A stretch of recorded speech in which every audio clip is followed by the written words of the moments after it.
you see yonder wicket gate? No. Do you see the yonder shining light? Yes. Head towards that light, and you will find the narrow way. Those are paraphrased words from the famous book, John Bunyan's Pilgrim's Progress. It's one of my favorite books, and you can see that in a short video I just recently made, but I'm not here today to talk about that book. I'm here today to talk about the role of the Christian as an evangelist. We have a solemn responsibility to point people to the narrow way, to point people to the path that leads them to the cross, to point people to that shining light. We're told that the path of the just shineth more and more into the perfect day.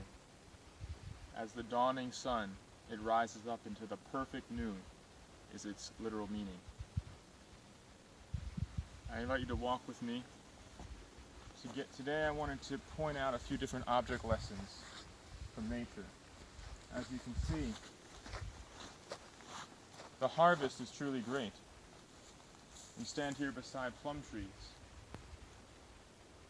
ripe and ready to be picked. Yet so few, comparatively, have actually been harvested. As we walk, we see plums still remain on the trees. We see, as you look through this orchard, many plums still rest on the ground. So few, even though they are ready, soft, ripe, and ready to be eaten, ready to be taken to a better place, they remain here, unused. And then, as we continue, we can see that they sit here and they rot on the ground. And when they could have been these beautiful, ripe plums, ready to be used to glorify God, they end up as these rotting, wasted, crushed under the feet. I invite you to consider our role as Christians, as evangelists. The harvest is truly great, but the laborers are few. If you consider each one of these plums to be a soul ready to be led to the narrow way, ready to be pointed to Christ,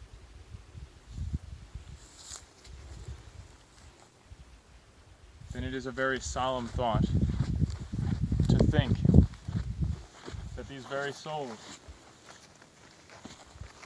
are left neglected, strewn across the ground, rather than a soul that was led to truth, given opportunity to stand and walk beside us on the narrow way. They are left on the broad way where there is destruction. They are left to be trodden underfoot because they did not receive the solemn appeal.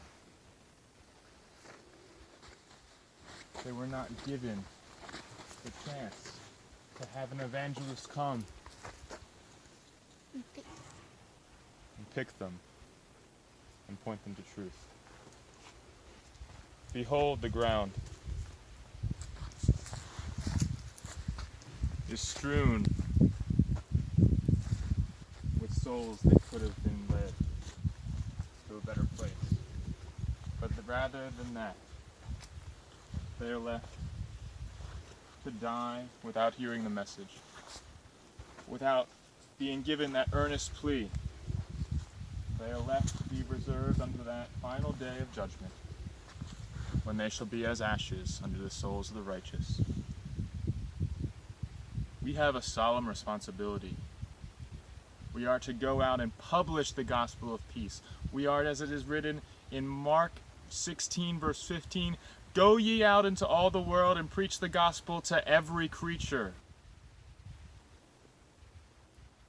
We are to have our shoes, our feet prepared with the gospel of peace, to have a readiness to go out and give the message, to carry our shield of faith,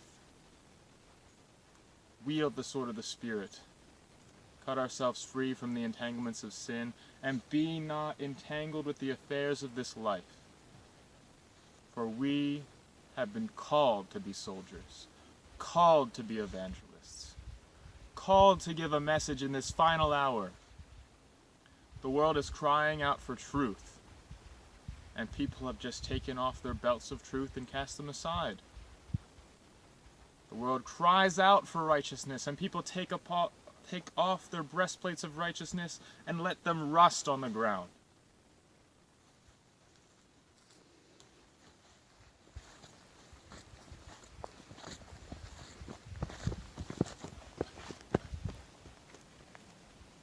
The harvest is truly great, but the laborers are few. Pray, therefore, that laborers be sent into the harvest. My appeal to you is to be one of those laborers. Go forth and harvest.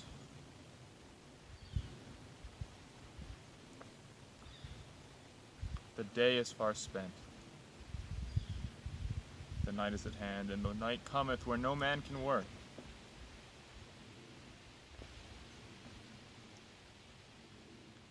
That day of judgment comes, where it will be said, the night is far spent. The day is at hand, that day of judgment.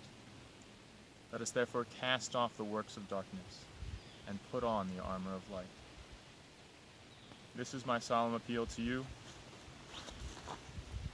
to be a laborer, bringing forth fruit.